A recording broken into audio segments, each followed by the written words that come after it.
My distinguished colleagues, Senator Comrade Hamman Misau, Bauchi Central, Mr. President. Mr. President, I have to sympathize with Nigerians. And the reason why I'm saying that, because these killings, if we don't stand to make the executives act, it will not stop. Just yesterday we were here, we were talking about the killings. We gave the IG ultimatum of 14 days. But instead of something to reduce, or instead of the killings to at least reduce, it has still continued. Mr. President, let me give an example. If you look at all the areas where these killings are taking place, they are called soft target. Why are they called soft target? Because you will never see the presence of any security man around that place. Today, Mr. President, I brought so many suggestions concerning the way we are going to reform the police. But the government took it personal. I said it because I was in the security cycle. And I've worked with so many VIPs. I know what is happening in the country. Just this Monday, Mr. President, I was going to National Defense Academy in Kaduna in the morning. When we were, I left my house 6 a.m. We were going throughout from Abuja to Kaduna. We only saw 3 police vehicles. One inside filling station, one by the road, then another APC. Around 6 o'clock. We passed that place. I reached NDA before around 9 o'clock. I finished what I was doing in NDA around 10 o'clock and I was coming back. Immediately when I was coming back, I saw more than 20 vehicles of the policemen. That means between the hour of 4 o'clock, maybe 3 o'clock, 4 o'clock, 5 o'clock, they will leave their duty post and disappear. And that is the time these criminals normally use to unleash this kind of terror on these innocent citizens. And we have said it here. Mr. President, why can't we know the number of people per each local, number of security men per each local government? We are talking here. We don't even know how many people are guarding our communities. And why should one marketer, because somebody is dealing with oil, have like 30 policemen in this Abuja? One single person, 30 policemen. And by United Nations standard, one policeman is supposed to be for 400 people. And even in Nigeria, at these statistics, it is one policeman to 800 people. Even at then, we have taken more than 150 policemen guarding banks, guarding VIPs, embassies. I don't have problem with that. But if we are going to give those services, then these people should pay for these services so that we'll be able to recruit more people, to have more equipment. But there is no way bank oil companies will be paying millions and it will be going to people's pockets, and we are not improving with the equipment, we are not improving the accommodation, we are not even getting more policemen. Mr. President, a lot of things is wrong. We don't hold anybody accountable. Today, there was a time the IG came here during this hearing about this Abuja, Kaduna. I told him, why can't you man maybe each 5 kilometers put a SPO, that is a senior police officer, to man that place, so that if anything happens on between that 5 kilometers, that person will be held accountable for that. Nobody, people will kill and the DPO will be there, people will kill the commissioner of police there, people will be killed and the IG is still this thing because they have people in the villa to protect them. When I made this thing, some people went to the president and told him that I'm going after his family. And because of that one, they packaged to Attorney General to take me to court. I was told. The Attorney General said IG ran to him to help him that this thing, I'm challenging the family of the president. I'm not doing it. I'm doing it for Nigerians. I'm not doing it for myself. IG cannot do anything to me. I'm not a contractor. I'm not looking for contract. I'm not looking for money from anybody. But I am doing it for this nation. Today, the DG NIA that was just appointed, is he qualified to be there? He's not qualified. This is a person that failed 2 exams. We know. He failed 2 exams. And just because he's close to the cabal, he's close to the people taking decisions, giving what to do this thing, and he was appointed.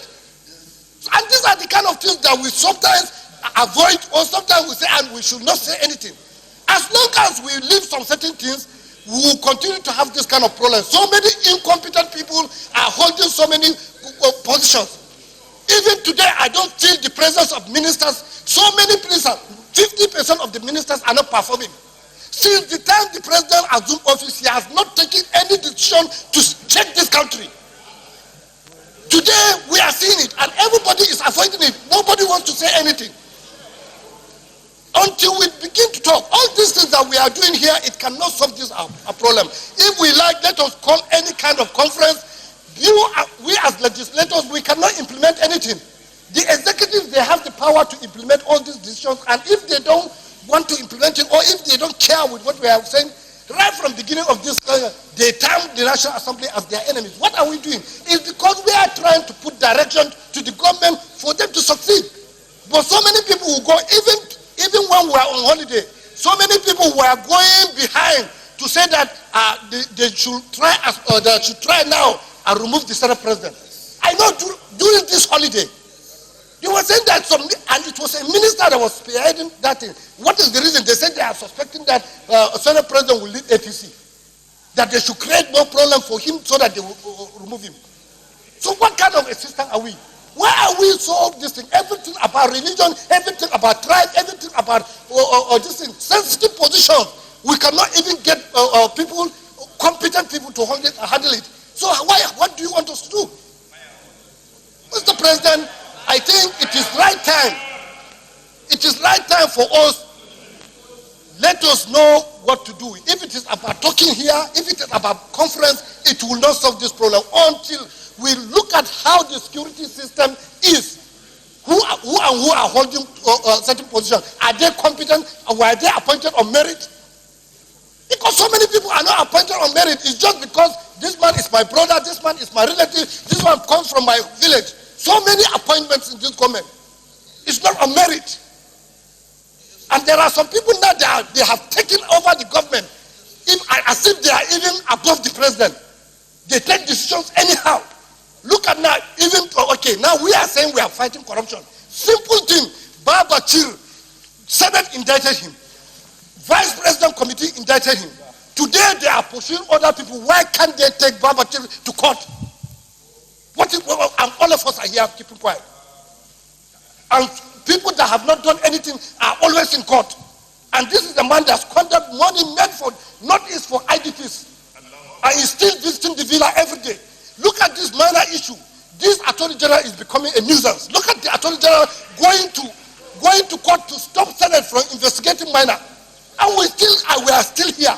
The IG came here with a lawyer, IG, that is not going to answer any question from the Senate. And after that one, he went to institute another in court restraining the Senate from investigating him.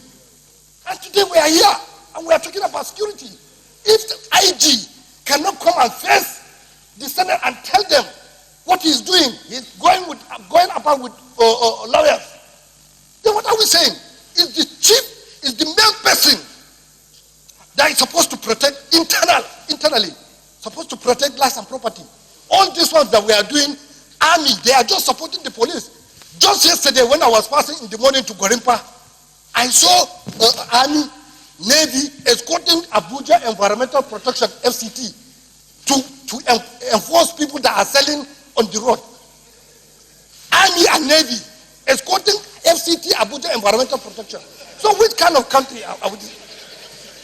So Mr. President, these are small issues. If we are just to give medicine, if we are to just give medicine, so many things there is failure of leadership. Whether we like it or not, there is a fundamental, so many things are wrong. Until we sit down, let us forget about religion, let us forget about tribe, let us forget about where we come from. I went to Federal Government College Azare, a unity school. I look at everybody from this Nigeria as my brother. Today, how many of our leaders look at all of us as brothers? How many of us? Until we begin to realize this kind of thing, we can't just be giving medicine without trying to investigate what is the cause of that ailment. We have to go deep. But by the time we say, okay, or somebody will come and sick, you say, okay, take Panadol without checking what is the reason, what caused that headache. A lot of things is wrong, and we have started descending. If we don't do anything now, because now, from what I'm seeing now, we have started election work, because I saw some governors going to the villa to make endorsement. Very soon now, even me, I will gather some people to make endorsement. That means election has started. Listen.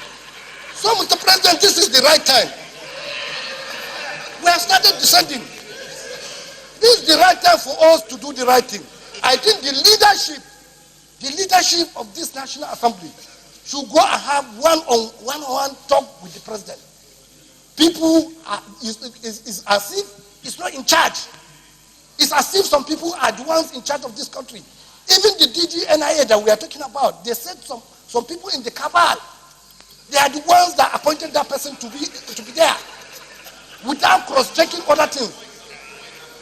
So, Mr. President, you and the Speaker, if you want to put some other leaders in the part of leadership in this, you must see the President. We have 2 or 3 months to correct this thing. If we don't correct it, that is the end.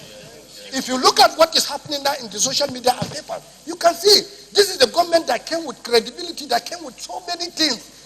I saw the other time, last week, Tunde Bakari condemning the government.